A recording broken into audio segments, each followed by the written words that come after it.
Radio 4. The time now, 8:30. Saturday Night Theatre. The Weak Spot by John Lawson. Just relax, Vera. Yes, Dan. Hello, Finish the studio. Daniel, how are you, my boy? Oh, hello, Pyrus. Not an awfully overwhelming greeting, dear boy. Do I call it an inconvenient moment? Well, you could Let have... me see, you were, coaching one of your charming young ladies in the art of the provocative pose for one of your undoubtedly admirable photographs. Something like that. Well, tuck your shirt tail back in, dear. Paris has other work for you. Oh? I have a client who's expressed a sudden need for a motor vehicle. Wheels. There's a blue family saloon about 2 or 3 months old. Run in, unmarked, of course. By Friday morning? Friday morning? Right, I'll drive down Thursday night. Of course. You'll leave it at the 7th parking meter from the south corner of York Street and Patton Street. York and Patton. Southwest 2. Uh-huh. You should be able to catch the 9 o'clock train back. Oh. How are things in Glasgow these days? Apart from your normal activities, I mean? Oh, very quiet, Pyrus. And you? Oh, kept busy, dear boy, kept busy. Goodbye. Bye. Right, Fiona, that'll have to do for now. But we'd only just started, Dan. Yes, something's come up. Oh, well. Okay, while you're here, we'll take another few. Right, sit still. Now, lift your head up. Look at the camera, but turn your head round to the right. Catch more like that. That's better. That's lovely. Now, just hold that. Jolly good. Now, just stay there. More round to me. Lovely. Well, now. Maybe just a few more. Of course, Mrs. Stratford. Just you call in for another checkbook any time at your convenience. No, not Saturdays. For how you know, Mrs. Stratford, staff problems, powers that be. Quite so. Thank you, Mrs. Stratford. Thank you for calling. Goodbye.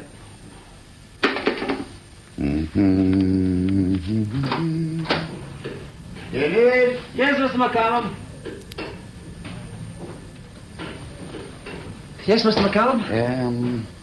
Mrs. Stratford's lost a checkbook. Again?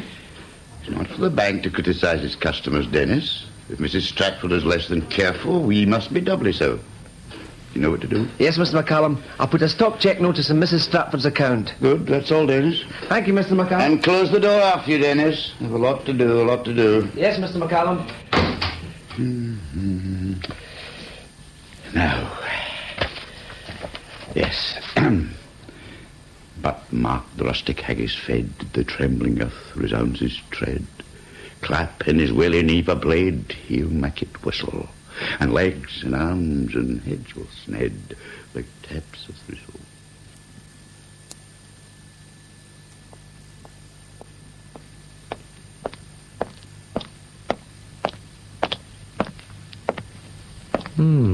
This one should do. Oh, come on, Ducky. Ba-bum.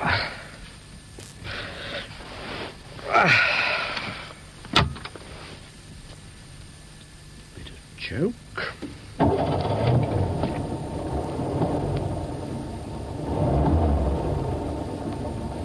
Nice. Hotel car parks are always a cinch.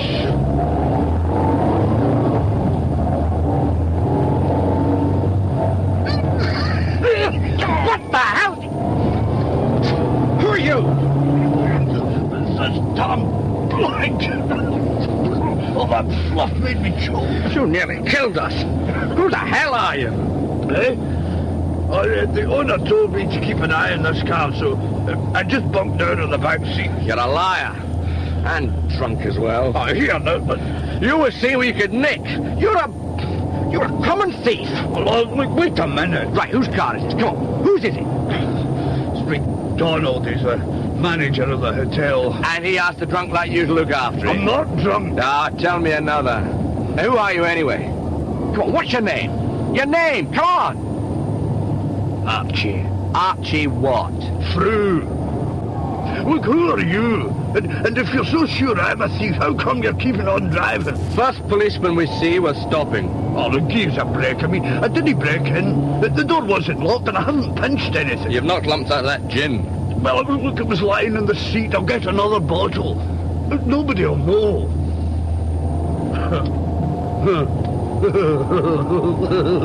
What is so funny? Did you see that big sign there? Where? All lit up, eh? A big sign as big as this car it was. Police, it said, and you just drove right past a police station, eh? You didn't stop. Because you're nicking this car, aren't you? Eh? You're a bloody tea leaf yourself. Shut your face. Hey, look, son. Just you drop me off at the next bus stop, that'll be that. We can just keep it to ourselves, eh? Oh, sure. In 5 minutes you'll be in the blower to McDonald, earning yourself a quid or two. Look, me, I wouldn't breathe a word. You might as well just finish that bottle. You've a fair journey in front of you. And the tank's full, too. What? Drink up and shut up. You could hurt yourself falling out of a fast car.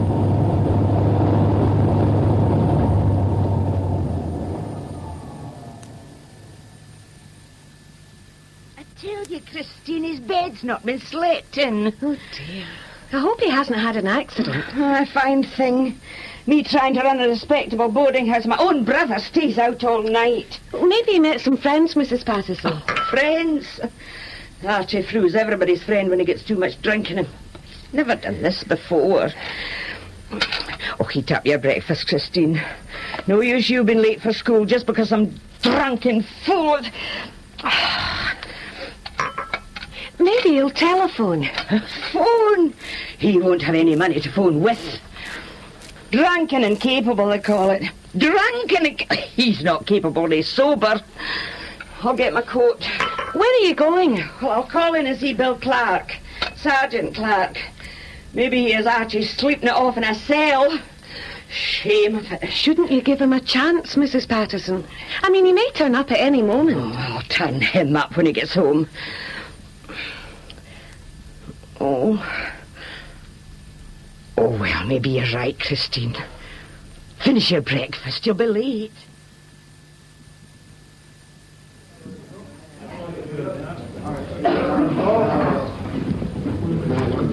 Here. Hey, here, you. What did you leave me in the motor for myself? You were out cold. And the doors were locked. You couldn't fall out. Well, listen, I get hungry too, you know. Transport cafe. Still, these chips look good. Did you lock the door after you? I'm no daft. But are you worried somebody knocks it like? Sit down. Give me one good reason why I should feed you. I'll give you 27. 9, 9, 9.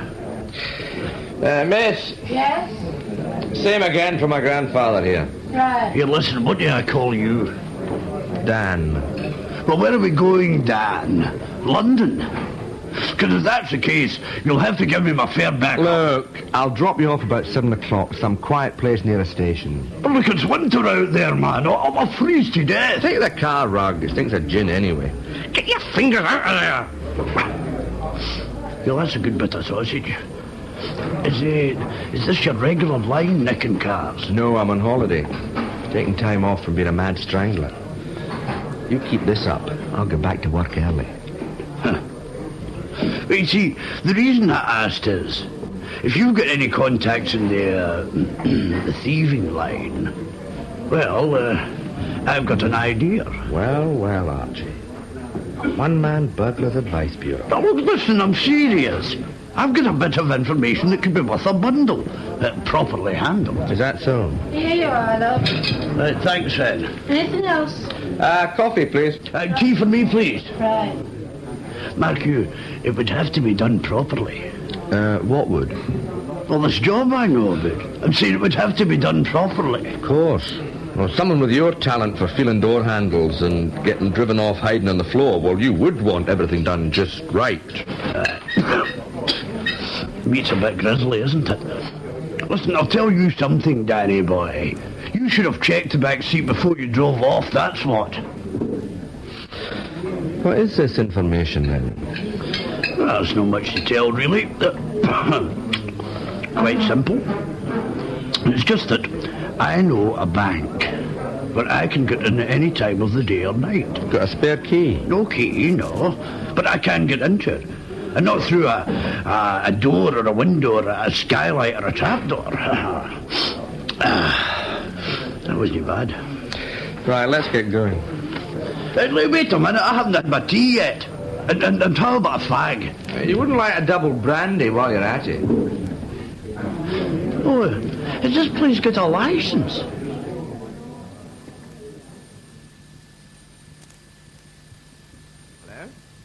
Hello? Hello, Pyrus? Daniel, something wrong? Not at all, Pyrus. No snags whatsoever. Why the telephone call, dear boy?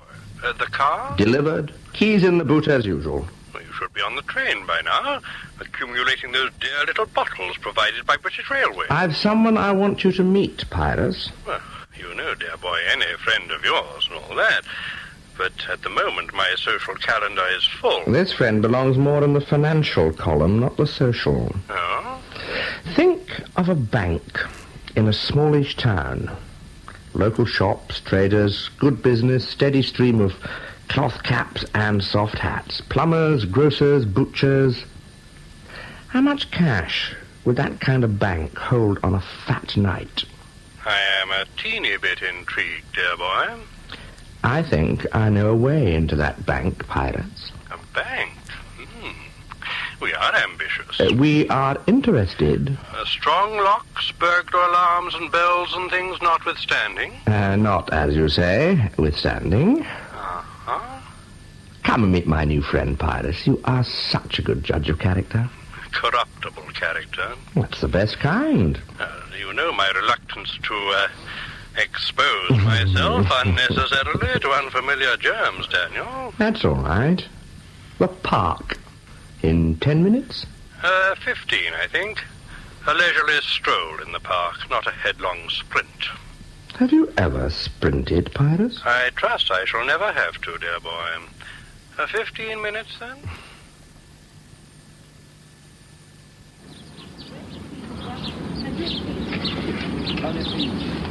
Here, Dad, where are we meeting this friend of yours?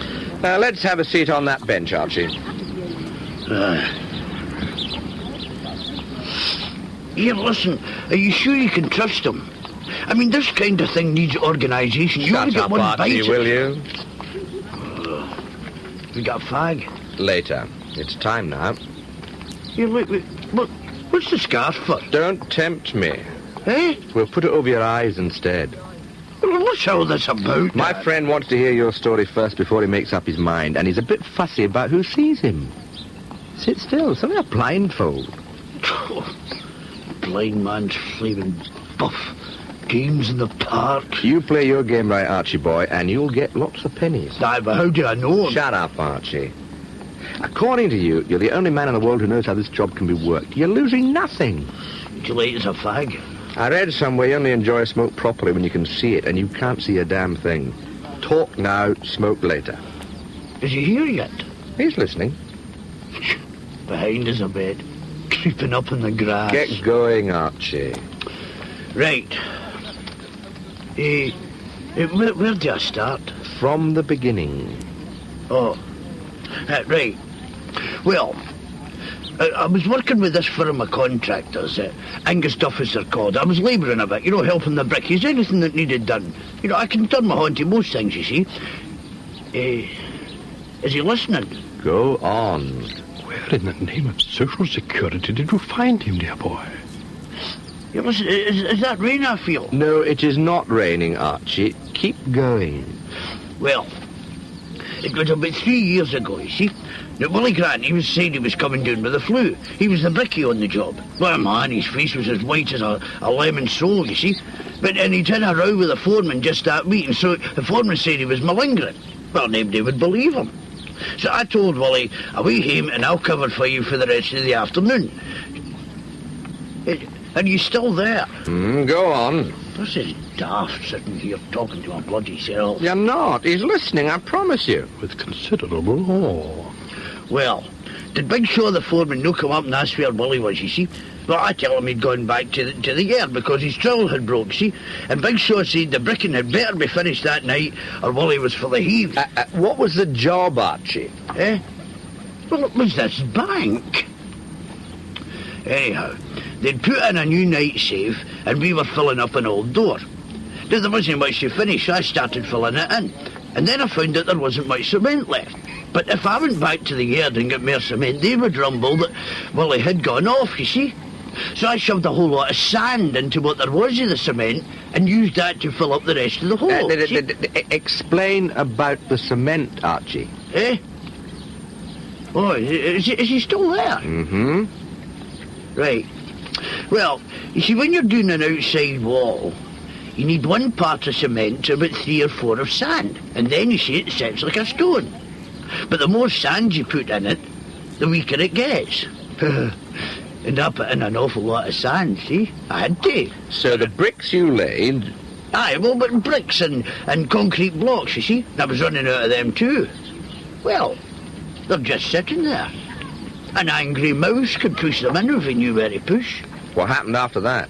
Well, Wally came back the next morning. He said it wasn't flu after all, just a bad beer.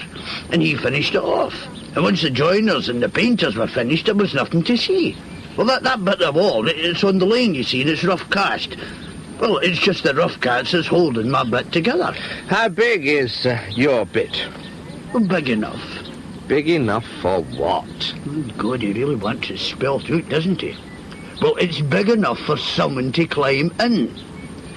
If you knew where. And the inside wall? Nothing showing there. You see, all you'd have to do is cut your way in through that, of course, but that's no trouble. A wee keyhole saw and... Right. Yeah, are you still there, Dan? Archie, I want you to sit here and count up to 50. Then take off the scarf and go back to the pub we were in before we came to the park. Have you got that? Aye. All right. Oh, that talking's giving me a right thirsty. Oh, there's a note in your pocket. Well, so there is. Start counting. Good. 1, 2, 3, 4, 5, 6.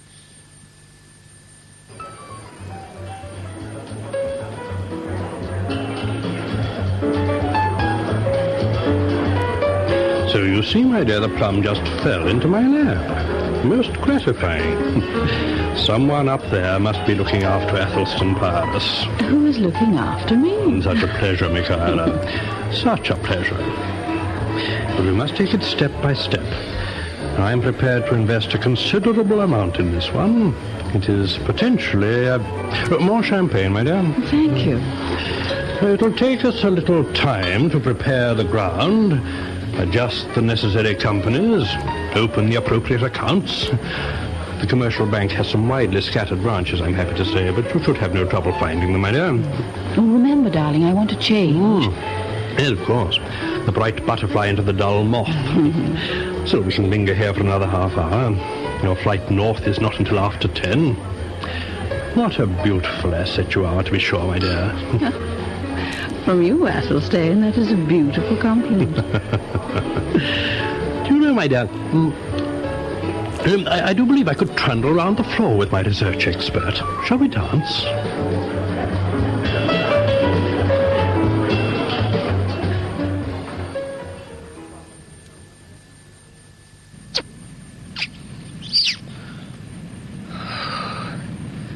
Christine. Oh, Dennis. I'll have to go in now. Oh. Mrs. Patterson will be looking at the clock. But she's your landlady, not your mother. Besides, you're over 21. So you keep telling me. Well, you make me sound like the older woman sometimes. Miss C. Walsh, school teacher and spinster of this parish, the well-known baby snatcher. You're only 2 months younger than me, you know. Well, it is a consideration. Oh, come here, ancient crone. Oh, good night, Dennis. Oh, well, good night. What about tomorrow? I thought you said there was something on the radio tomorrow night. Oh, yes. Well, what is it? Well, it's a talk on the fortifications of the Iron Age. 8:30, I think. Phone me. Now, quietly. Good night. Good night. Oh!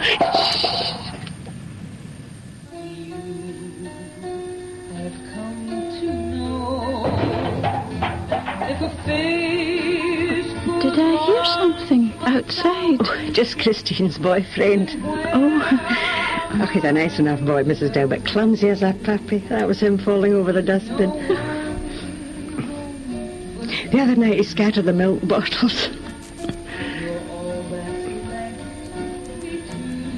He even got tangled in the thorns of the rambler once. Christine had to come in for the torch and the scissors. poor boy. Some men are so awkward. Hadn't they, Jeff?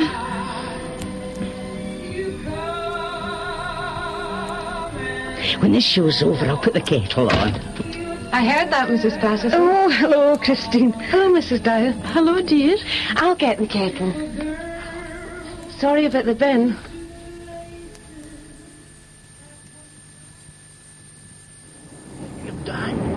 What's this bloke's name? You don't need to know that. Well, I like to know who I'm working for. You don't give a damn who you're working for as long as you get paid.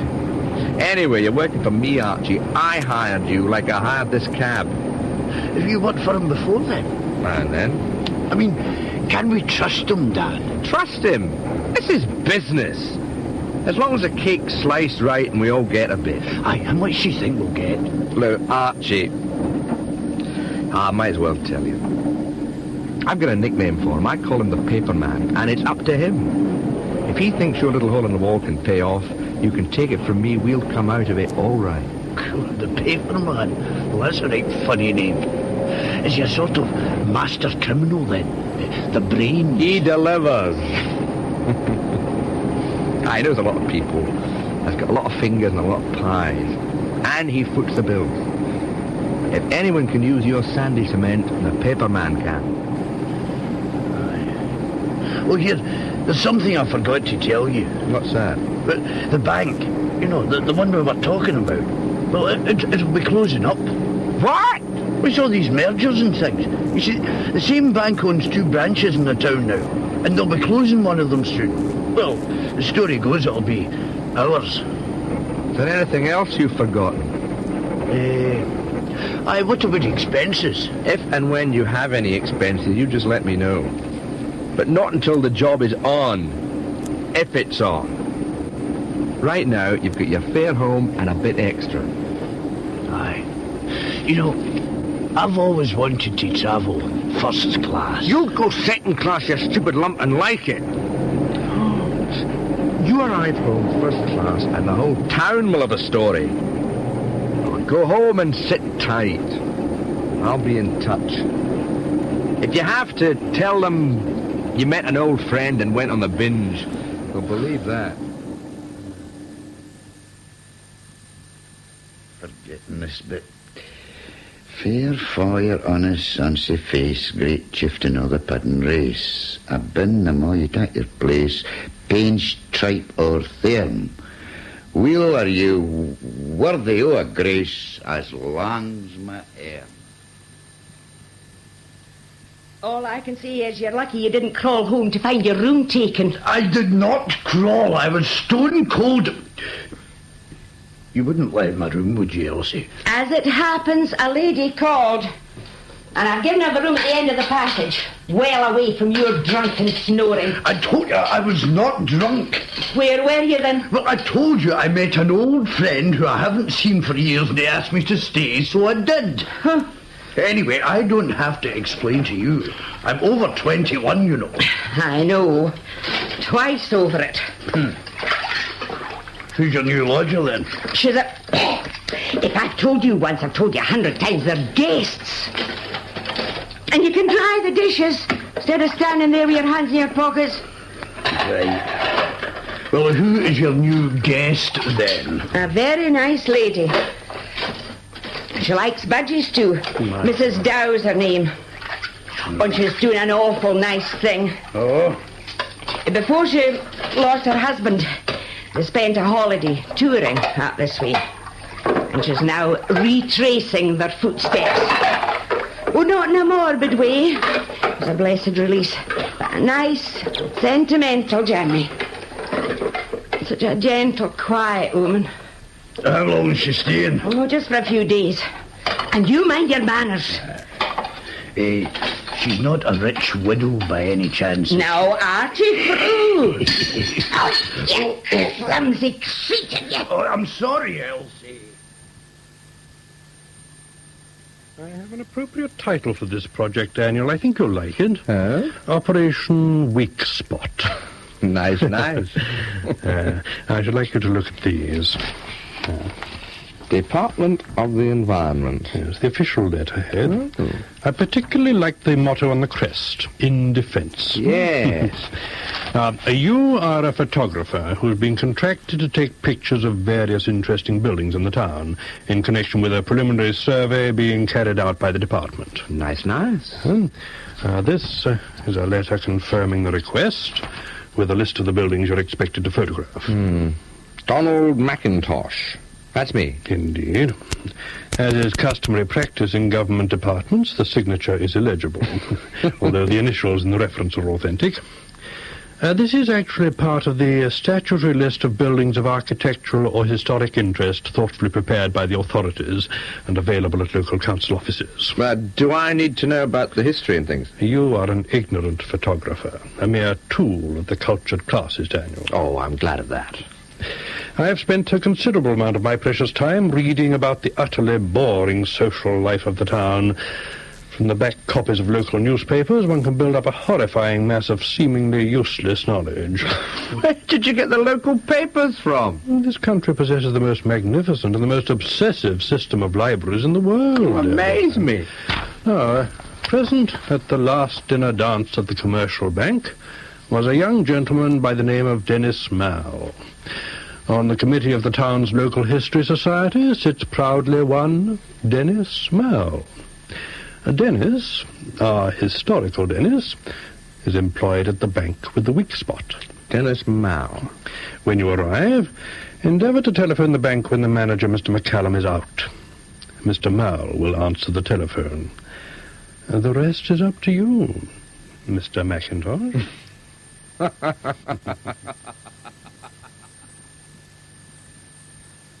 Then Horn the stretch and drive. No. Strive, yes. Then horn for horn, they stretch and strive. Deal take the hindmost, on they drive. Of course. But I must buy you lunch, Mr. Mann. You've been very helpful. Well, I usually go home, Mr. McIntosh. Please. I mean, I've taken up a lot of your time this morning. Of the bank's time, actually. Well, it's all in the public good. And you have told me more in a few minutes than I could have found out in hours of asking around. I simply must buy you lunch. Well, I'll have to phone home and tell Mother. I suppose you can put it in the oven for supper. Good. I ate in a very nice place yesterday near the station. And they'll have a phone. Yes, sir. I don't think I've eaten in more than 2 or 3 places in the town. Oh, why should you, Mr. Mall? Your home is here. You live here. It's your town. My town? Oh, yes. Yes, it is. 1789, you said the building was built. Good Lord. That's nearly 2 centuries. Yes, George III, actually. Of course, it has been substantially altered since then. And believe it or not, Mrs. Patterson, they're actually going to redecorate the staff room. Oh, that's nice, Christine. More toast. Thank you. According to Miss MacDonald, it's the first time it's seen paint for 50 years. Where's Mrs. Dow this morning? Well, she caught the 8 o'clock train. She had to see her late husband's lawyers in Edinburgh, and then she was going to see her husband's cousins in Stirling. Oh, but she'll be back tomorrow. Pass the sugar. See, there was an accident last night in the paper. Oh? Where? Main Street. Lorry skidded into a wall. It was frosty last night. Anyone hurt? No. Lamppost knocked over and the lorry was damaged. Substantially damaged. I can use that this morning. Get my kids to draw their version of the accident. Lots of red crayon. Nothing like lots of blood for a good accident. At the corner of Main Street and Rose Lane, it was. I must tell Dennis. Where? Rose Lane. But that's beside the... Oh, yeah, I've got to go. Oh, sorry, Elsie, I've got to go. What? What's got into him? Up at breakfast now before 9. He must be sickening for something. It was tricky. I had to soften him up enough to get him talking, but I couldn't have him staggering back to the bank like Lee Marvin on a bad night. I should imagine a bank teller unable to differentiate between 5s and 1s would be conspicuous. He's not a teller, Pyrus. He's a clerk. Dennis is a minor executive who looks after the electric kettle and dreams of the day when he'll have his name on a door. Anyway, I've finished with him. Have you been inside the bank? Briefly. Long enough. Here's a sketch of the interior and a street plan and some pictures of the general scene. By the way, where is the abominable Archie? I told him to sit tight, say nothing, and do nothing. He is the weak link, Daniel. We need him, Pyrus. He still refuses to point out the weak spot, wise man. Not wisdom, dear boy. I share primitive instinct. This is the lane, is it? When we get in, we'll be roughly here, between the counter and the door. The door is on the main street, well lit at night, and always some traffic, and the usual police patrol on foot, and a prowl car. Have you studied their habits? There's an empty shop down the street a bit. I can get in from the back, and I've got a good pair of night glasses. The beauty of this is that we bypass the front door, Pyrus. We couldn't do it otherwise. How well lit is the lane? A street light there, fairly close. Narrow pavement? In the lane, yes. Yes, I have the picture. And there's the other photo of the back. We go in roughly there. Now, when you get in, take all the loose bricks and pieces with you. Take a hand brush and a small shovel to sweep up the pavement. We do not want anyone crunching past and wondering why. I'll take a bag to put the muck in. Now, the hole, how wide will it be? Oh, a fair hole. Big enough to climb in. I know that, dear boy. Well, I don't know what shape it'll be, if that's what you mean. It'll be very noticeable, even in a badly lit lane. You will have a large board made, painted or treated somehow to resemble the wall surface at night. Large enough to cover the hole completely and comfortably, with a handle on the inside. Ah, nice. Vintage Pyrus. Yes, the idea is sound. The execution must be equally sound. Yeah. A hardboard, probably. Fit snugly against the wall with no shadows along the edges. And braced to keep it stiff. Yeah, and some way to cover the hole after you leave. That's important, too. Yes, a prop or something. Or adhesive strips. Well, anyway, it shall be done, We'll Pyrus. work on it, dear boy. I think we can solve the threat of the passing eye. It is the ear of the casual public that concerns me. We can muffle the hammer and chisel, and I'll bring blankets to put on the ground to catch anything heavy that slips. Yeah, the lane's narrow, fairly high building, so probably an echo when it's deserted. Now, what about the safe and the strong room? I've called in a man called Middleton, who I'm assured is at the top of his profession. He has experience of bank furniture. Even he admits that although he can keep the noise to a minimum, there has to be a teeny explosion. He wants to know about the alarm system. Well, they're geared to a normal break-in through the door or the windows. Big bell, buttons on the hinges of the doors, connected to a tape 999 called the local nick. Not too elaborate. And once we're inside, we can climb over the grill and the counter. The door to the manager's office? Would you believe? It has a frosted glass top half. We can either break it or chip out the putty. How thoughtful of them. There will be a box somewhere with a switch to turn the whole system off, but it would need a key. So you won't rely on that? Well, if we're careful, we won't need to bother about it. And we are careful, dear boy. From my perusal of the local newspaper, a little light shoplifting is the height of the thieving standards in the town. That and the taking away of bicycles without the consent of the owners. A sleepy little town. Slumber on, little town. Slumber on.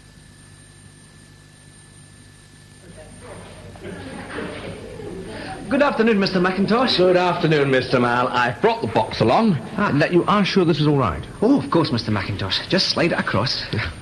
And I've brought a list of the contents. There's no need for that, Mr. McIntosh. I'll just enter it in as contents unknown. Well, as you can see, it's just prints and films and a spare camera. Just lock it up and I'll put it away, Mr. McIntosh. I'll give you a receipt. Mr. Donald McIntosh, Department of the Environment. Edinburgh. And I'll call for it as soon as I can. It's a nuisance being called away like this, but whatever this urgent job is in Edinburgh, it shouldn't take all that long. You would just sign here, Mr. McIntosh. There you are. And this is your receipt. Thank you. I do appreciate this, Mr. Mao. I wouldn't want to leave this stuff in a hotel, and it's a load to carry about. It'll be safe with us, Mr. McIntosh. Thank you. And I won't forget you'd like some pictures of the local building. Oh, thank you. Not at all. You're helping me. It's the least I can do. Nice. And they'll take all the boxes and things out of that strong room and transfer them to the other branch. Chances are there'll be a different staff working when I come back to collect. Nobody will recognize me. Just hand over the receipt. Thank you very much for your esteemed service. Thank you for your custom. Good day, sir. Hold the door open for the gentleman with the deed box full of fivers. And off into the rich blue yonder, and nobody the wiser. Not even... especially not even old Paperman himself. P.A. Pyrus, Esquire.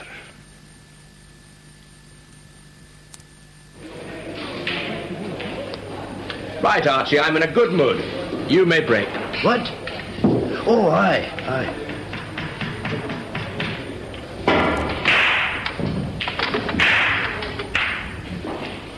Well, that certainly spread them out a bit. You know, a damn near thing it was. But that damn lorry.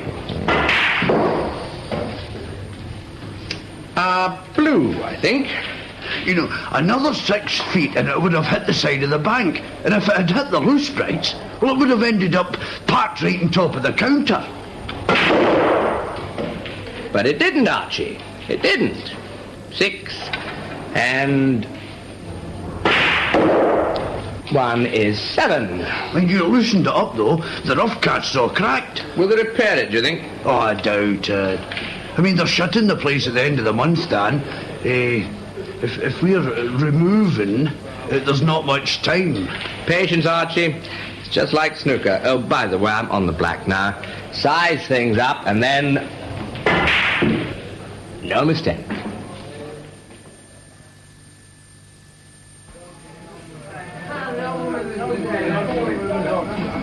Evening, dear boy. A brandy waiting for you. Hello, Pyrus. Thanks. Pleasant trip? All right. Well, I've got 40 minutes before the next flight back. Ample time. Daniel, I have another string to add to our mutual bow. The weak spot. Yes, that particular branch is connected to a computer system. So? It has a small feeder unit through which it communicates transactions to head office. Now, say someone, ICI, pay you by check and you deposit the check in the bank, the information is relayed direct to the computer at head office, and ICI's account is debited. Sorry, Pyrus. The machine is fed data. It absorbs the data, and like an expensive and accurate but unthinking bookkeeper, it spews out debits and credits into the bank's accounting records. And there's another brandy. As I expected you would, dear boy. The barman is well briefed.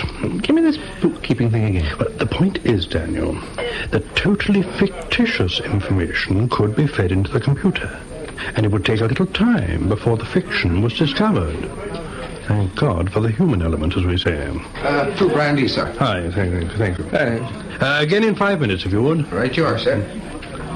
I'm beginning to see. If we could arrange for certain information to be fed into the computer, nothing major, just 1,000 or 2, thinly spread to the credit of certain widespread bank accounts over which I exert some anonymous control.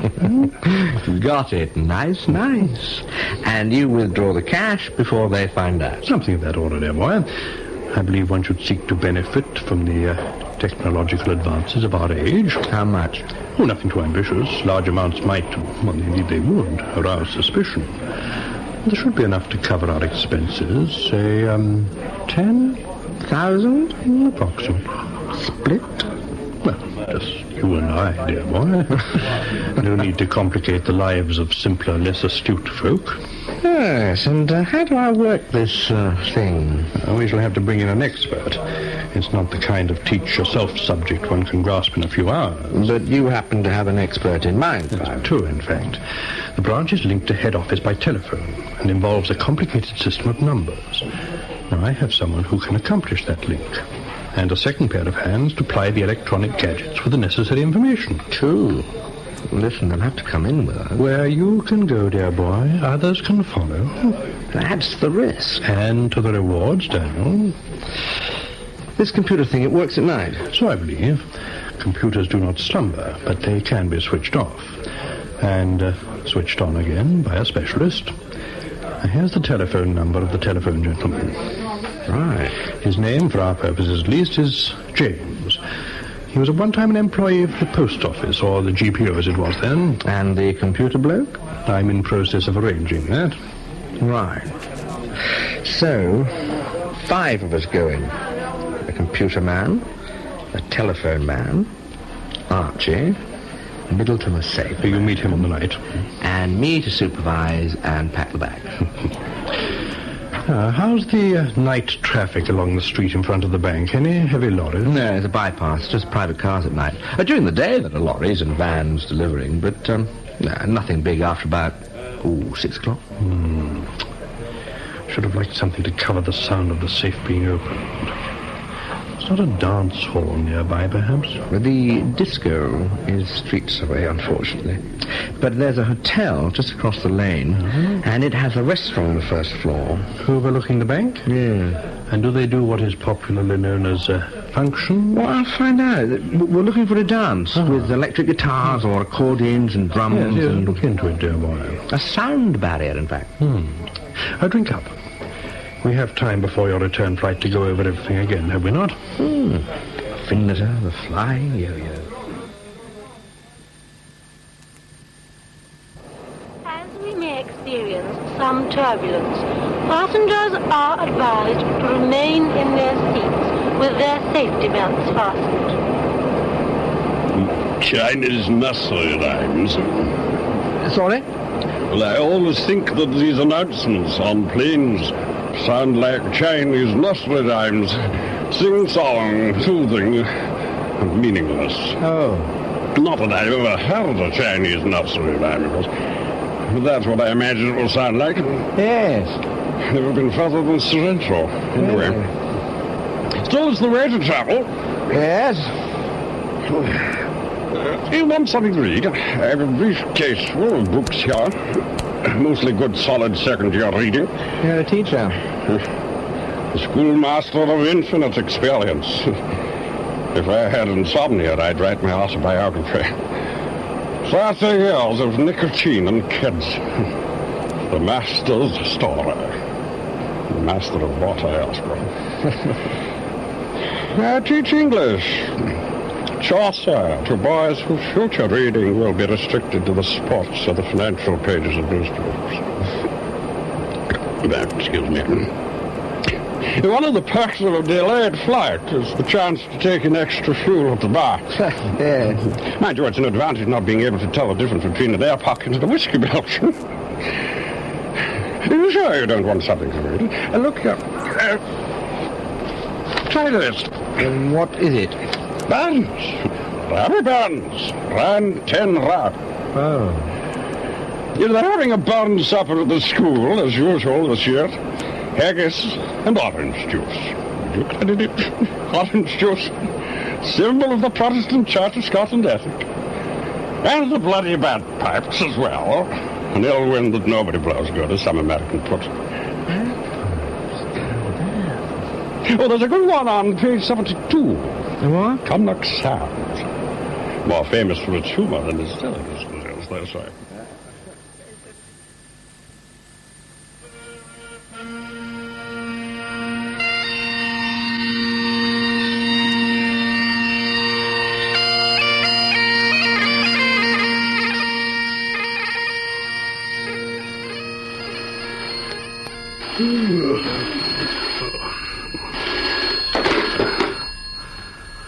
Hello? Pyrus? Daniel? It's very late. I know, I'm sorry, but it's about the weak spot. Well, what about it, dear boy? Careful with your words. Right. I think I have found a sound barrier. Ah? It means fixing a date and pretty tight timing, but it looks good. Indeed. Pyrus, what do you know about haggis and neeps and champit tatties? Haggis and who did you say, dear boy? Off again tonight, eh, Christine? Yes, Mr. Frew. Actually, we're going to a lecture tonight. Oh, by the way, I hope you won't mind me mentioning it, but it'll be Mrs. Patterson's birthday soon. Oh, aye. Oh, I hadn't forgotten. It's the end of January, isn't it? Yes. The 26th. Aye, that's right. The 26th it is, I yes. thought so. That's the day after Burns Night, so we won't forget it, will we? Oh, no. What's the lecture about? What? Oh, it's the Local History Society. Dennis is very interested in local history. Oh, aye. There are a few tales about this town. Anytime you want to know anything about this place, let me know. He's particularly interested in old buildings. Now, where did I put my gloves? Buildings, eh? Oh, I don't know anything about buildings. No, not me. I thought Mrs. Patterson said you'd been in the building trade. What? Her, don't listen to her. Buildings. No, I don't know nothing about buildings. No, nothing at all. Oh. Well, I must get going or I'll be late. Bye, Mr. Frew.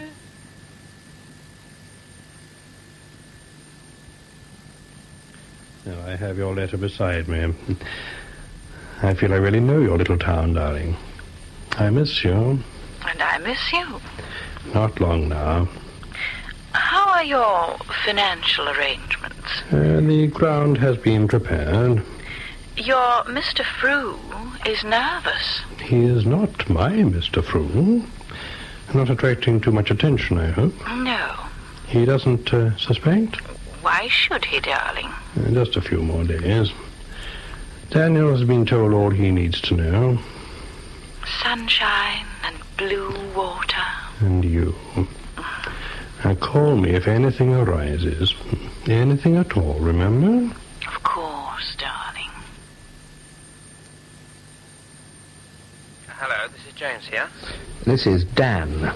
You got my letter? Yes. You are booked into the Royal Hotel for the night of the 24th. Good. How will you travel north?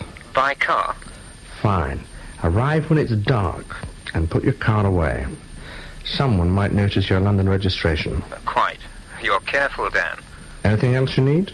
Tools? One digit to dial with, one ear to listen with, and the rest is concentration. Good. Wait until I call you at the hotel. I look forward to meeting you, Dan. Welcome to Scotland, Pyrus. I thought you never visited the scene of the crime, before or after. This motel seems to be designed for the anonymous, Daniel. Certainly the food is. We have a monumental snag, dear boy. Oh? Middleton cannot come. But he's a safe man. Unsafe. The greedy fool. With our employment waiting for him, he chose to fill in the time with a little enterprise of his own. Oh, he got nicked. On his way home, his car skidded on the motorway. According to the picturesque account of my informant, the car rolled like an empty beer can and ended up flattened between a tanker and the concrete pillar of a bridge. No chance of him recovering in time. The question is not when Mr. Middleton will again be fit to continue his art, but rather if he will open his eyes again this year. Poor fellow. Idiot. He knew we were relying on him. A fool. So what do we do about the safe and the strong room? My sources advise me that we are unlikely to find another specialist like Middleton in the time left to us. Well, we've got the computer lark going for us. Oh, my dear boy, for that to succeed, at least a day must pass, and a working day at that, before the bank suspects that its electronic Chesterton has been interfered with. If they find a hole in the wall and the safe untouched, nothing taken, even the thickest of employees will ask, why break in at all? I see. Well, could we fake an attempted safe break? What do you mean, leave gelignite and fuses and things lying around? Oh, I don't know a thing about explosives, and I don't much fancy climbing into that place with my pockets full of jelly. Quite. And there's scarcely time to send you to night school in Belfast. Now, let me see your sketches and pictures again.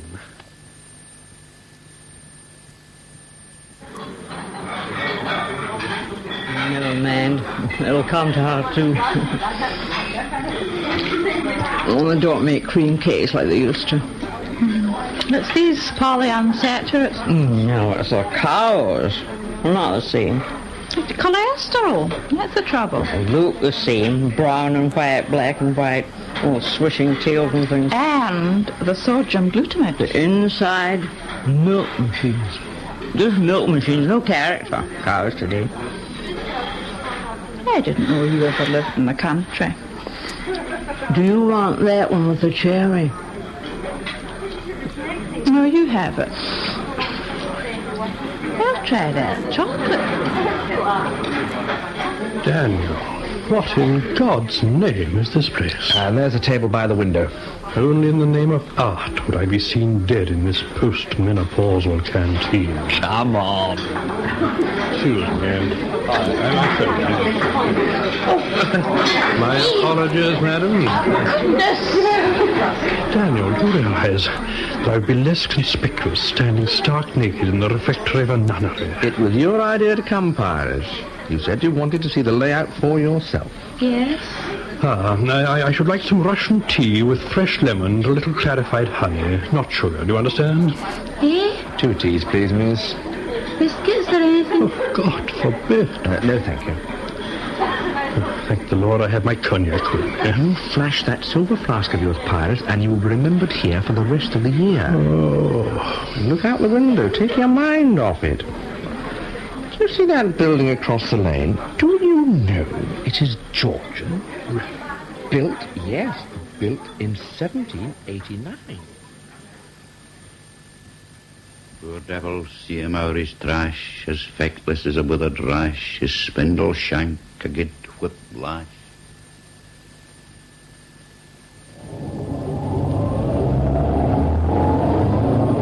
Well, at least you're on time, Danny. I followed your bus. Well, I never saw you. You weren't supposed to. I saw you get on. Where are we going, Dan? To meet a few friends. Oh, is this what they call a briefing? You watch too much television. Here, you'll give me a lift back to town after, eh? You see, these buses are so few and far between. If you weren't here this afternoon, where would you usually be? Well, at a pub, maybe, till 2:30. And then maybe over to the bookies, see the boys. They won't miss you at the betting shop? No, I come and go, you see. And what after that? Well, home for my tea. Ever miss it? Well, sometimes. Sometimes I go back to the pub at opening time. Depends on the DJs, you see. So if you didn't turn up this evening, your sister won't be surprised. No. Yeah, what's all this about, Dan? I'm keeping you under my wing for the rest of the day, Archie, my boy, that's all. What? It's here, it's not. You mean it's tonight? We're in business. Oh, but I didn't... but what about my tools? All laid on. We've got everything we need. Well, we'll need to eat. We won't starve. But where are we going, Dan? I mean, now. Just sit back and enjoy the run. Or sit forward and enjoy the run. Or don't enjoy it. But shut up.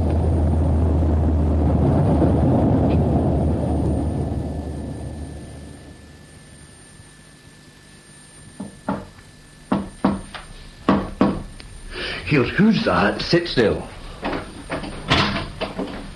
Come in, James. Here, Dan. Who's he? James, this is Archie. How do you do, Archie? Well, what's he for? Charming. It's a bit smoky in here, Dan. Do you mind if I open the... Let me do it, James. I don't want you seen at the window. Anyway, we'll pull the curtain soon. Dark in half an hour. You listen, is that hair oil I smell? It's aftershave, actually. What? Do you shave in the afternoon? Well, twice a day, actually, with my growth. In the name of God, Dan, what is he for? Well, put it another way, Dan. What on earth is he for? Archie gets us in, James. He is our guide dog. Oh, woof woof. Now, just a minute, you. Shut up, Archie, and make yourself useful. There's coffee in those flasks and sandwiches in the box. You fill your mouth and you keep quiet. Aye, right. Who are we waiting for, Dan? Mike. Now, who's he? You'll find out. We'll go through the whole bit when we're all here. And not just once. Do you have any problems, James? None. After you called me this morning, I spent some time in a call box. Spoke to a contact in the phone game. My information is still up to date. Good. Listen, what do you do? Even with his mouth full of what looks like salmon sandwiches, he still makes a noise, Dan. Look, I want to know, Dan. And you spilled coffee all down your front.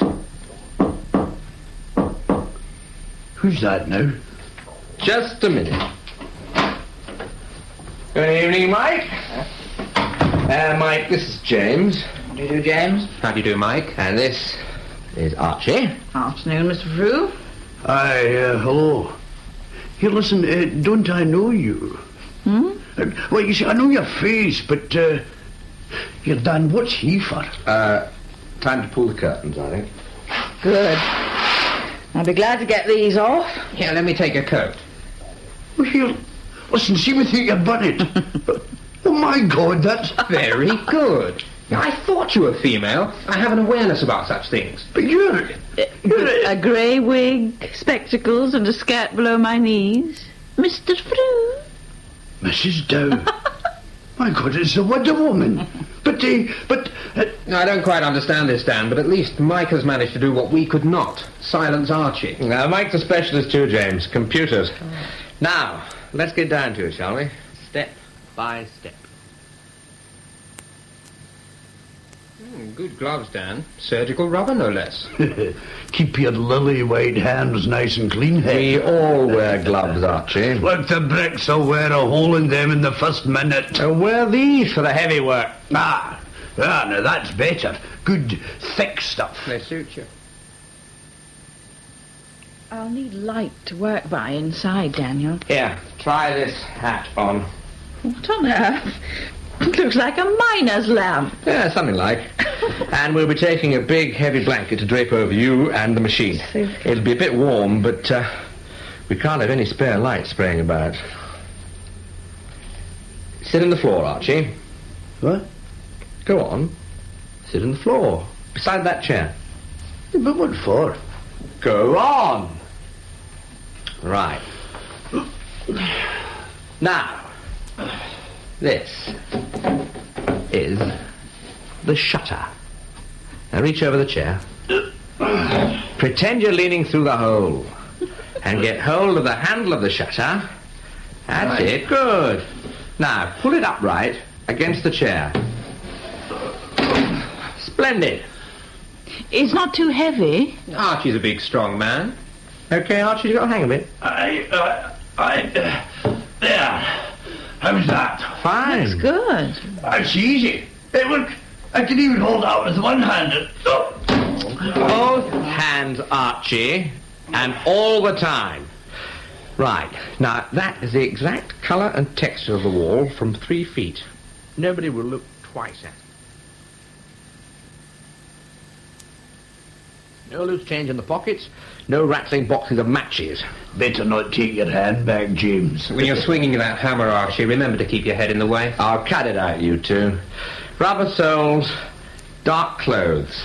Now, we've got a black sweater for you, Archie. We picked it out specially. And gloves on all the time. As soon as I'm on the telephone, Dan, if there's a recorded 999 device from the bank to the police, my call blocks it. I may have to hang up and try again several times, so it'd be a good idea to tie back the telephone bell while I'm working. I thought there was supposed to be a bloke coming to blow the safe. We have made alternative arrangements, Archie. Oh, aye. Like taking a tin opener, are you? No, a fish. Normally, this man makes his living at auction rooms and dog tracks and similar gatherings of well-filled pockets. He's known professionally as the Fish, from those loathsome objects called fish fingers. He's extremely expensive, dear Moran. We had to tempt him from his usual habitat, and at short notice. But we're not in a position to haggle, are we, dear boy?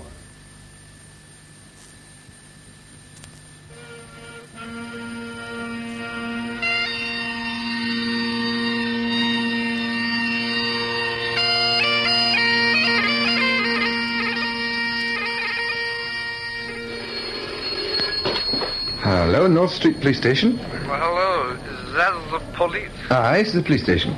The bank. Someone's at the bank. Could I have your name, please, sir? Well, never mind my name. It's not germane. Someone's at the bank.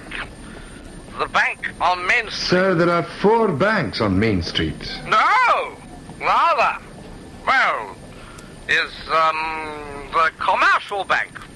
Yes, the commercial. What about it? My God, I just told you. There's someone at it, you know? At it. At the bank. Look, sir, if you could just give me an... What was that all about, Briggs? Sounded like a drunk, Sarge. Something about the commercial bank on Main Street. Didn't make much sense. Well, it's a quiet night. Take a walk round and see what you can see. All right, Sarge. Who's the key holder? McCallum is the manager. But don't bother him. Just have a look. I'll get it. North Street Police Station. Hello, police. I have just seen some men on the main street behaving most suspiciously there. I see, madam. Could I have your name and address, please? Miss Helen Richardson, 17 Carlton Crescent. Carlton Crescent. Behaving most suspiciously. A group of men just near the commercial bank on Main Street. Thank you, Miss Richardson. Thank you very much. We'll look into it. There was something most suspicious about them. Thank you, madam. Briggs? Sir? Hold on. We'll take the car.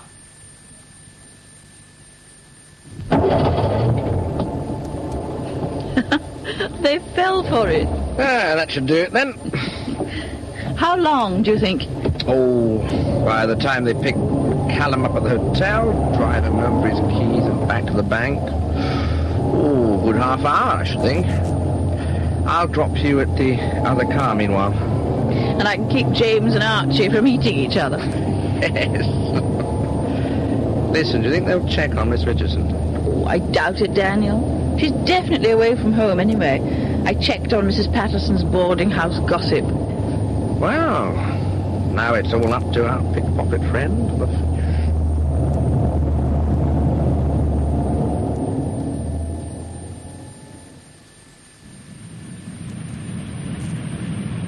Let's go over it again, Fish. We've got time.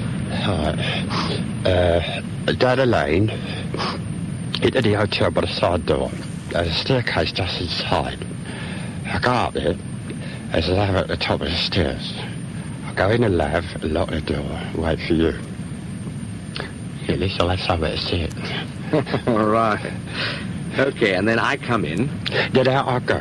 This man comes into the hotel. He's wearing a kilt, a raincoat. He's red-faced, moustache and glasses. He comes up the stairs, and I go down the stairs, starting drunk. The keys are in a leather holder. Probably in his right-hand pocket. With a kilt, he doesn't have trouser pockets.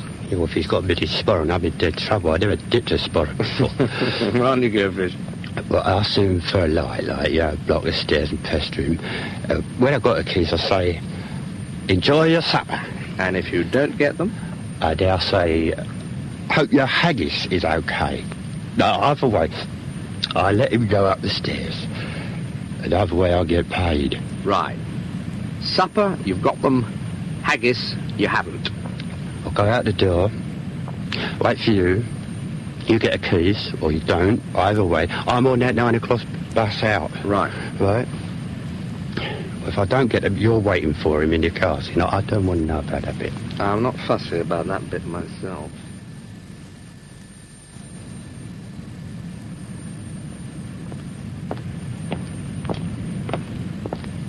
Sorry to drag you away like this, Angus. Oh, duty calls, Bill, duty calls. Besides, they can't start without the address to the haggis, can they? Good evening, Constable Briggs. Evening, sir. Shall I go in first? The alarm, Briggs. Mr. McCallum has to turn it off. Oh, aye. It won't be a moment. Waking up, Briggs. If you'd gone barging in there, you'd have set off a bloody police call. Sorry, sir. Come in now, Bill. All right, you are.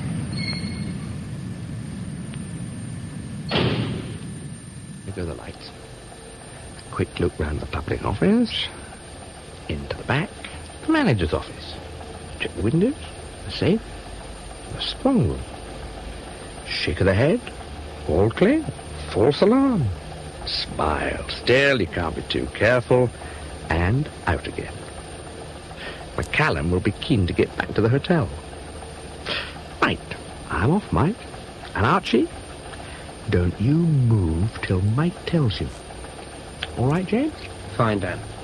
I wish to God I knew what he was up to. Shut up, Archie.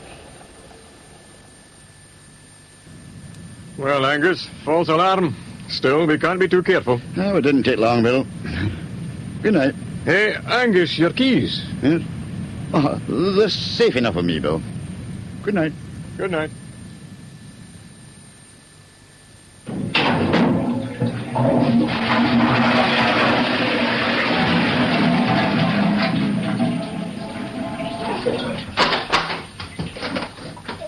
Whitefish. He's on his way. A piece of cake. Oh, that's my little brother, somebody. Early for the great man, Robbie. What? Yeah. He's a great man. If you give me a light, please. I'm afraid I'm in rather a rush. I shall brothers be for all that. Oh, yes, of course. Well, here you are.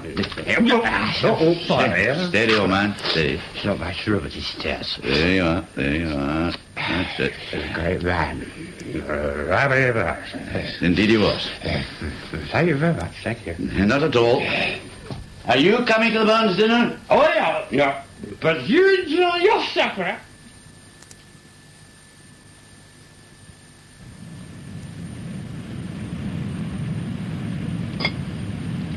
Oh, for God's sake, Archie, not yet. But I'm just listening to the rough cast. No, not yet.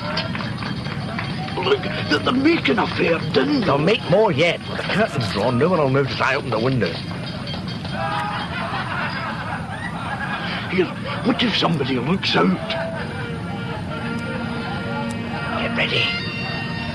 Clear both ways. Go, Archie. That's got it now. Just about here. Here. Feel that, Keep going, Archie. I'll catch the bit. Damn it, it's coming. That's damn near pure sand, that is. Right, catch it, Dan. Got it. Go on, move, damn you. Push them in, Archie. Never mind if they fall down inside.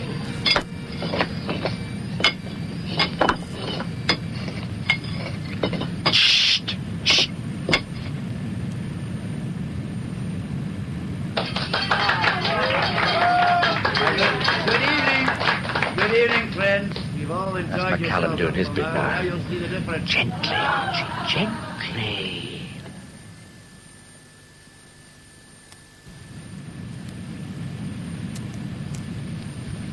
They must be nearly finished. I don't know what one says to a bagpiper, but more wind to your bag, whoever you are. That's it. Dan's waving. Come on, James. Old Scotland wants nae skinking ware that jops and luggies. But if you wish her great for prayer, gie her a haggis.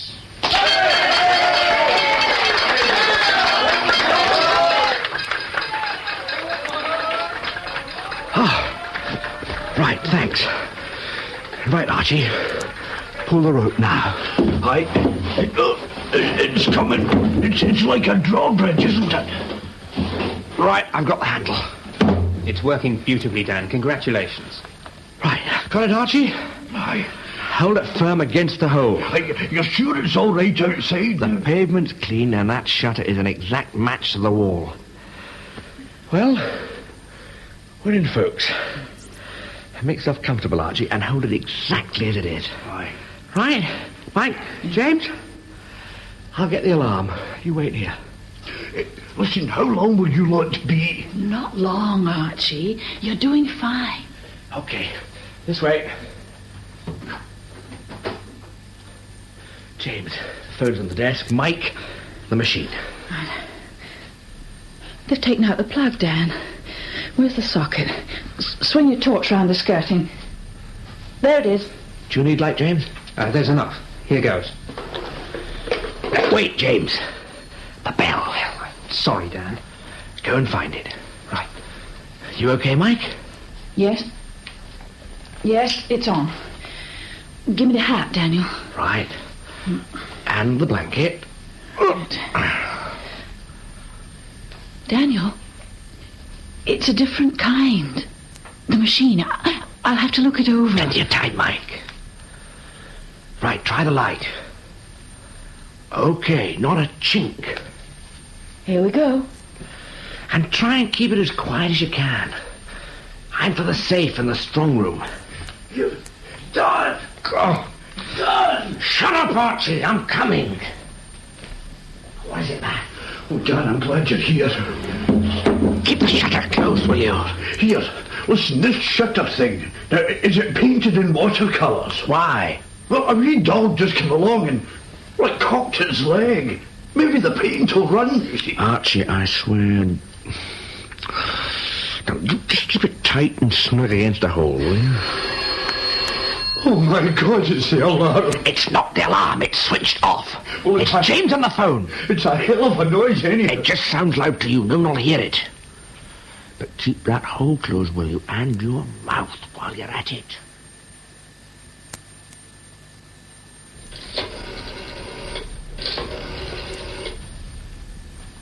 All right now, James?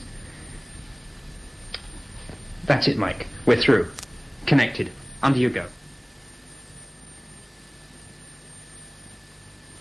As Pyrus would say, the filthy lucre, dear boy. Donald McIntosh, Department of the Environment. Good.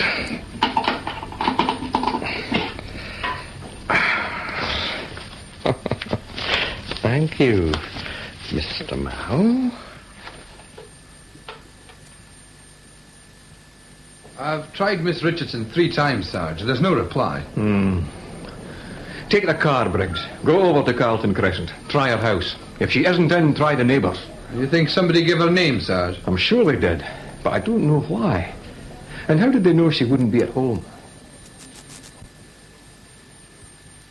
Everything as we found it? The telephone is. The plug's out and the cover's back on the machine. All doors shut. Right. You first, James. Archie, lower away slowly. Let me have a look first.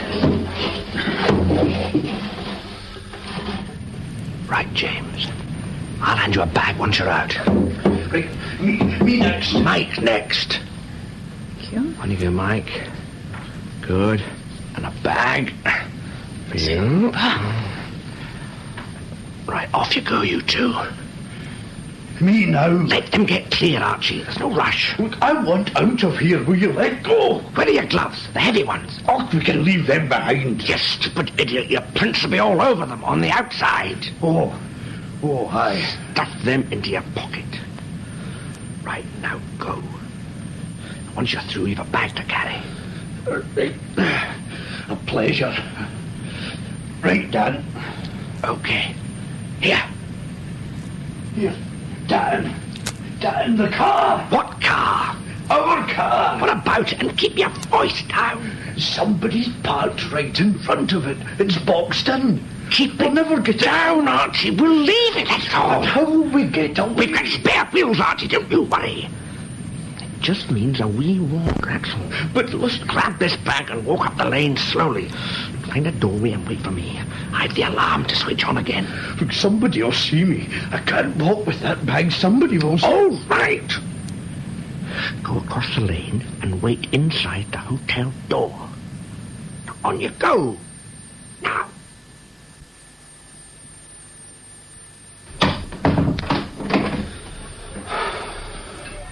Easy now, Archie, lad. Just take it easy. I say, you don't happen to have seen a set of keys, do you? What? What? Oh, no. I must have... No. Oh, I'm sorry. Excuse me. He's looking for keys. What?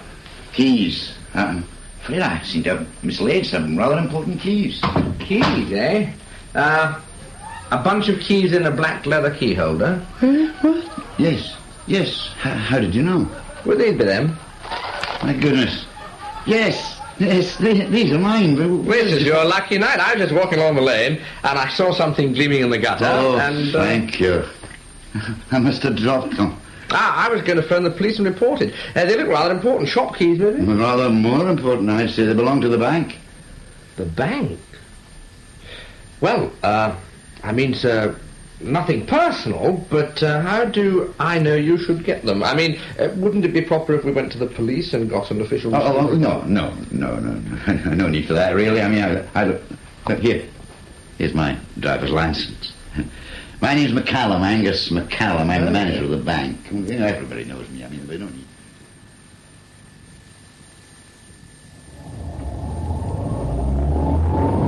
Hey, what's this? Where are we going? Now, look, where is she going? Now, Mr. Frew, Dan was worried about possible roadblocks, just in case someone discovered our visit to the bank too early. So we are travelling without the goods.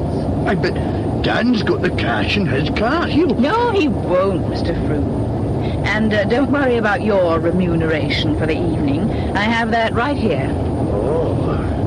But suppose Dan gets stopped. Cool was the word you used for Dan, wasn't it? Dan is not driving tonight. He will go back to his hotel, leaving his car parked in the public car park overnight, with the proceeds of your weak spot in the boot. Locked, of course. One can't trust anyone these days. Oh, see. And when he thinks all is clear, he'll drive south.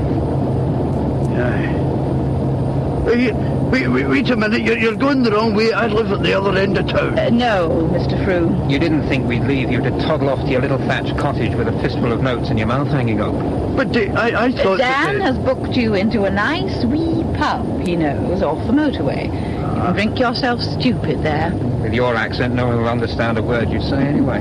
And you said yourself, nobody will miss you. Even if you happen to fall out of a fast car at this time of night, so keep quiet. Think of the money. Oh, yes. He's not come home yet, Archie. Well, I shouldn't worry, Mrs. Patterson. Oh, it's awful late. Yes, but he has been late before. Oh, but this time, not this late, Christine. Oh, I know he's awful sometimes, but look at the time. He'll be home any minute. Oh, I think I'll just check his room again.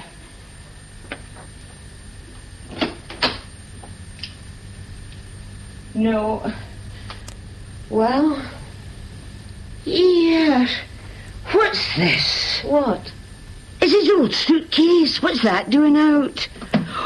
I don't like the look of that. Give me a hand, Christine. We'll put it on the bed. Oh, should we, Mrs. Patterson? Of course we should. It's my house, isn't it? Look at that. All his clothes. Shoes, his suit, everything. He even got his picture. Picture? See, that's the team he used to play for. There he is, the front row with his arms folded the way they do. And that's Davy, my husband. He was a goalkeeper. Fine figure of a man. Yes. Oh, my, what's Archie Frew getting all packed up for? Where does he think he's going? Well, there's something else. It's a parcel. Gift wrapped. Your name's on it, Mrs. Patterson. Me? He never remembered my birthday in his life. What is it? It's perfume, Mrs. Patterson. That's good stuff, too. It's expensive. Mr. Frew has done you proud. Oh, where on earth would he get money for something like that? And why? Christine, I knew it. There's something far wrong.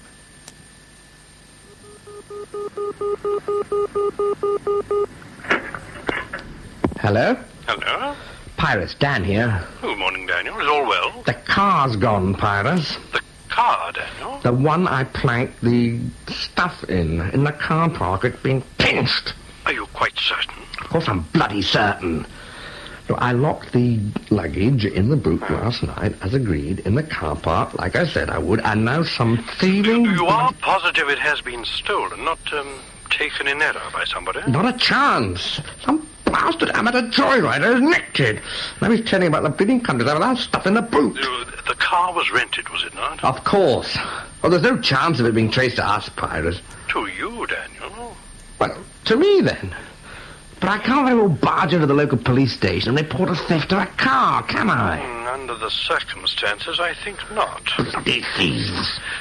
Daniel, we shall just have to write it off. Look, there are still other fruits of our labours, remember. Ripening. Patience, dear boy. Well... Look, I don't have any transport now. There is always British Railways, dear boy.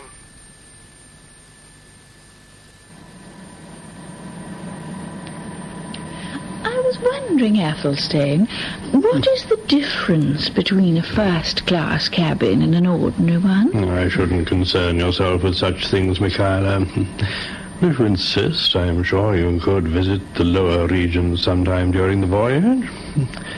Meanwhile, this is the best they can offer. Very intimate, too, darling.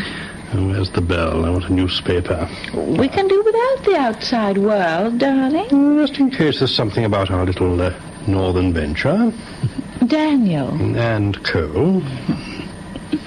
If they knew we had tucked away £130,000 via the computer, they'd be swimming after the ship. Climbing aboard like rats. Athelstane, I've been playing back our time in the bank. Daniel spent rather a long time in the strong room. And I still haven't worked out why. Lean to me. Fabulous. A bit more eager. Great, great. End of a reel, that'll do. Well, Fiona, you can get dressed now. Have you, thought about that trip yet? I'm keen, Danny. Nice. About the middle of next month, I was thinking. Drive up north, best hotels. What do you say? Sounds great. Come into money, Danny boy. Well, as a matter of fact, I've a sort of account to collect up north. Big one. I'll help you spend it. Couldn't happen to a nicer fella.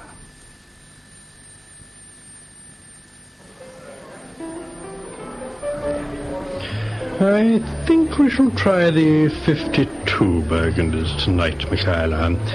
Not that they'll live up to the 59s, of course. Mr. Pyrus? Yes? Oh, thank you. What is it, dear? An invitation from the captain, perhaps. Huh? No, a telegram. Oh, let me see. Arrowroot on ice, stop. Eagles, stop. What on earth does that mean? I asked one of my assistants to keep an eye on the computer transfers. Arrowroot is the name of one of my companies to be credited with the transfer. Yes. On ice, stop. Eagles, stop. Yes, on ice means frozen. For some reason, the bank has stopped all its transactions to the company. And eagles are inspectors, investigators, snoopers, and all such gentry who pry into other people's affairs. I see. If they've frozen Arrowroot, the chances are the rest is held up as well. Somewhere, something has gone sadly wrong. You don't suppose the captain would throw us overboard if I diluted this consommé with cognac, do you?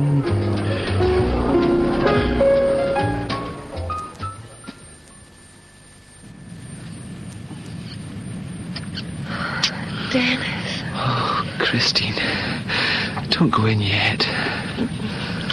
I'm not going to. What's that? What? I thought... Caught you! The bloody peeping Tom! Here, let's go, get off! What's happening? Is that you, Mr. Frew? Of course it's me, let go, you! It's Mr. Frew, Dennis, Mrs. Patterson's brother. Oh, I'm sorry. Aye, a man can't come up his own path without being assaulted. What do you think you're doing, eh? Sorry. Mrs. Patterson will be pleased to see you, Mr. Frew. She's been worried about you. Eh? Oh, is she still up? Oh, yes. She's waited up for the last... Well, how long have you been away? A week? I had a wee holiday, you know. You've missed a lot of excitement. Oh, have I? Yes. Dennis's bank was robbed. Yes, and a very clever job it was, too. Dennis had his picture in the paper. What do you mean, his bank? Dennis works in the bank that was robbed, Mr. Frew. Aye. And he's your boyfriend? I'm happy to say. How long have you been going with him? 6 weeks and 2 days. I haven't worked out the hours. Aye. And he works in the bank, and you live here, and I live here, and... Oh, dear God in heaven. Well, where are you going, Mr. Frew? Oh, jump! He's gone. Christine, either you bring your young man in or I have to buy a plastic soundproof dustbin. I have here, Dennis, a letter from the Department of the Environment. Yes, Mr. McCallum? As you know, we wrote our customers who deposited items in our strong room for safekeeping and advised them of our transfer to our new branch. Yes. Department of the Environment deny having deposited anything with us. Oh? I checked our records and I find that your initials are against the alleged deposit by a Mr. Donald McIntosh of the department. Oh, yes, I remember. A black deed box it was. Indeed. Yes, I'm sure. I remember. Well, we know you have an excellent memory, Dennis. Everyone remembers that you were the one who spotted that the cover on the computer had been put on wrong way around after the burglary. Yes. Well, the thieves didn't notice in the dark. I know. You made the point quite clear at the time to us and the newspapers. Well, I suppose you better go and fetch this deed box. Contents unknown. Well, I should have a key to open it. So let that be a lesson to you, Briggs. Yes, Sarge. If we hadn't followed up that clue about Miss Richardson not being at home, we'd never have broken this case. No, Sarge. We stopped the computer fraud, recovered the stolen car with the money from the safe tucked away in the boot, and now we only have to wait for this McIntosh chap to come and collect his deed box, and the whole affair is wrapped up. Do you think he'll come, Sarge? Oh, he'll come all right. He'll come. All these criminal types have a weak spot, you know. He'll not be able to resist it. You'll see. If you say so, Sarge. That was The Weak Spot by John Lawson. The part of Dan was played by David McHale, Pyrrhus by Leon Sinden, Michaela and Mike by Eileen McCallum, Archie, Charles Kearney, McCallum, Willie Joss, Dennis, Lawrence Douglas, Elsie, Effie Morrison, Christine, Virginia Stark, Fish, Arthur Boland, James, George Howell. P.C. Briggs, Bruce White. Sergeant Clark, Robert Doherty. Fiona, Wilma Duncan. The producer was Gordon Emsley. At 11 o'clock tonight, The Late Show presents The Men from the Ministry, starring Richard Murdoch and Derek Guyler, also with Ronald Baddeley and Norma Ronald. First broadcast in 1970, this episode is called Bare Necessities. One of radio's great comedy shows, tonight at 11 o'clock on Radio 4. And now here's the weather forecast for tomorrow. After a bright start, particularly in the north of England and in Wales, it'll become cloudy and rain's expected to spread northeastwards to most areas by the end of the day. Scotland and Northern Ireland will have showers and sunny spells for much of the day, but southern Scotland and Northern Ireland will have more general rain later. Temperatures will be near the seasonal normal. And finally, the outlook for Monday and Tuesday. Changeable, with rain at times in most areas, but also some sunny spells. Temperatures near the mid-March normal. And that was the forecast. And now, after the time signal for 10 o'clock, the news read by Peter Donaldson.